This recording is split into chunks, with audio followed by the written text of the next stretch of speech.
Good morning friends. DElEd exam series में आज से आधुनिक भारत के महत्वपूर्ण करेंगे। यूरोपियन आगमन से स्वतंत्रता प्राप्ति तक 1498 से 1947। आधुनिक भारत का इतिहास। व्यापार के उद्देश्य से पुर्तगाली ईस्ट इंडिया कंपनी की स्थापना कब की गई थी? तो 1498 ईस्वी में। भारत आने वाला प्रथम पुर्तगाली यात्री कौन था जिसने अपनी यात्रा में भारत और यूरोप के बीच नए समुद्री मार्ग की खोज की? किसने किया था? वास्को डी गामा ने। वास्को डी गामा सर्वप्रथम कब तथा किस भारतीय बंदरगाह पर पहुंचा? 20 मई 1498 ईस्वी कालीकट। वास्को डी गामा जिस मार्ग से भारत आया वो क्या कहलाता है? Cape of Good Hope. Vasco da Gama के नेतृत्व में पुर्तगालियों ने अपनी प्रथम व्यापारिक कोठी कब तथा कहाँ स्थापित की? 1503 कोची में। 1505 ईस्वी में पुर्तगाली सरकार ने किसे भारत में अपना पहला गवर्नर वायसराय बनाकर भेजा? Francisco de Almeida. 1509 ईस्वी में अल्मेडा के स्थान पर भारत में पुर्तगालियों का दूसरा वायसराय कौन बना? Alfonso de Albuquerque. डच कहाँ के मूल निवासी थे? हॉलैंड, नीदरलैंड के थे। भारत आने वाला प्रथम डच यात्री कौन था? वह कब तथा किस मार्ग से भारत आया था? कार्नेलिस डे हस्तमान। 1596 ईस्वी आशा का अंतरीप Cape of Good Hope. Bharat के साथ व्यापार करने के उद्देश्य से डच ईस्ट इंडिया कंपनी की स्थापना कब की गई थी? 1602 ईस्वी। डचों ने भारत में अपनी पहली व्यापारिक कोठी कब तथा कहाँ स्थापित की? 1605 ईस्वी मसूलीपट्टनम, आंध्र प्रदेश। भारत में डचों का अंतिम रूप से पतन कब किनके साथ तथा किस युद्ध में पराजित होने से हुआ? 1759 ईस्वी अंग्रेजों बेदरा का युद्ध। भारत के साथ व्यापार करने के लिए ब्रिटिश ईस्ट इंडिया कंपनी की स्थापना कब की गई थी? 1600 ईस्वी। ईस्ट इंडिया कंपनी को कब तथा इंग्लैंड की किस महारानी ने भारत के साथ व्यापार करने का अधिकार पत्र दिया था? 13 दिसंबर 1600 ईस्वी एलिजाबेथ प्रथम। ईस्ट इंडिया कंपनी का पहला गवर्नर कौन था? Thomas Smith. मुगल दरबार में जाने वाला प्रथम अंग्रेज कौन था? वो कब तथा किस मुगल सम्राट के दरबार में गया था? Captain Hawkins. 1609 ईस्वी जहांगीर। कैप्टन हॉकिंस इंग्लैंड के किस तत्कालीन राजा के राजदूत के रूप में मुगल दरबार में गया था? जेम्स प्रथम।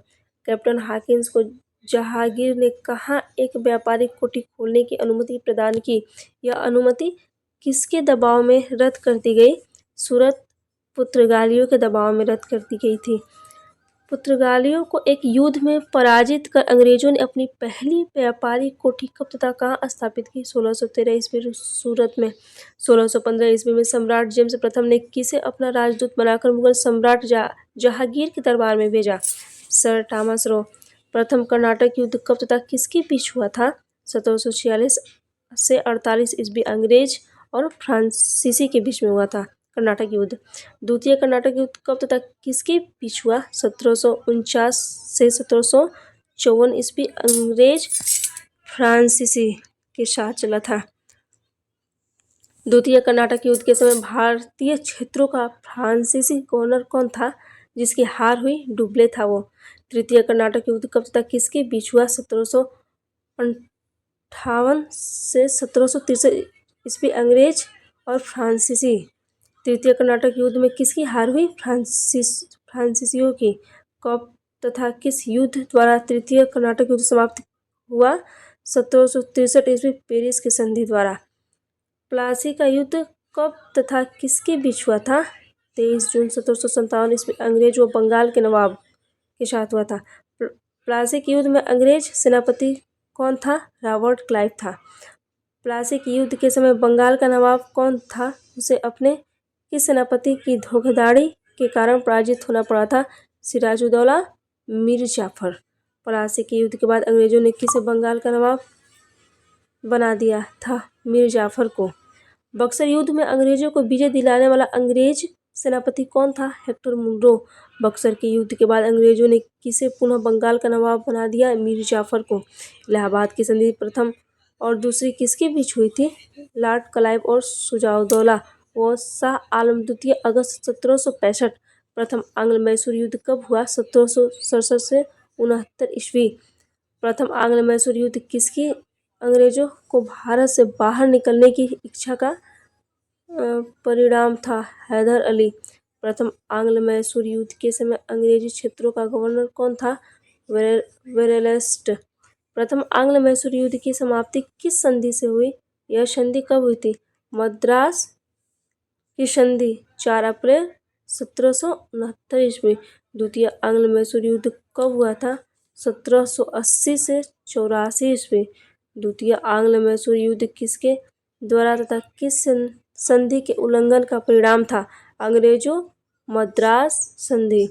द्वितीय आंग्ल मैसूर युद्ध के समय अंग्रेजी गवर्नर कौन था? Warren Hasting. द्वितीय आंग्ल मैसूर युद्ध के दौरान हैदर अली की मृत्यु के बाद उसका पुत्र जो उसका उत्तराधिकारी बना, टीपू सुल्तान। तृतीय आंग्ल मैसूर युद्ध कब हुआ? 1790 से 92 ईस्वी। तृतीय आंग्ल मैसूर युद्ध के समय अंग्रेजी गवर्नर कौन था? Lord Cornwallis. तृतीय आंग्ल मैसूर युद्ध की समाप्ति किस संधि से हुई?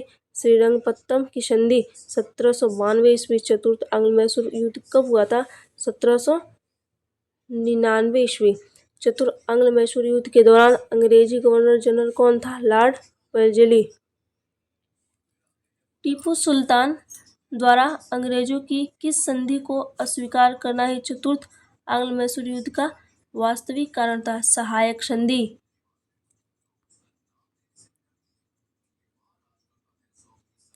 चतुर्थ आंग्ल मैसूर युद्ध में टीपू के वीरगति को प्राप्त करने के बाद अंग्रेजों ने किस मैसूर का राजा बनाकर उस पर सहायक संधि थोप दिया?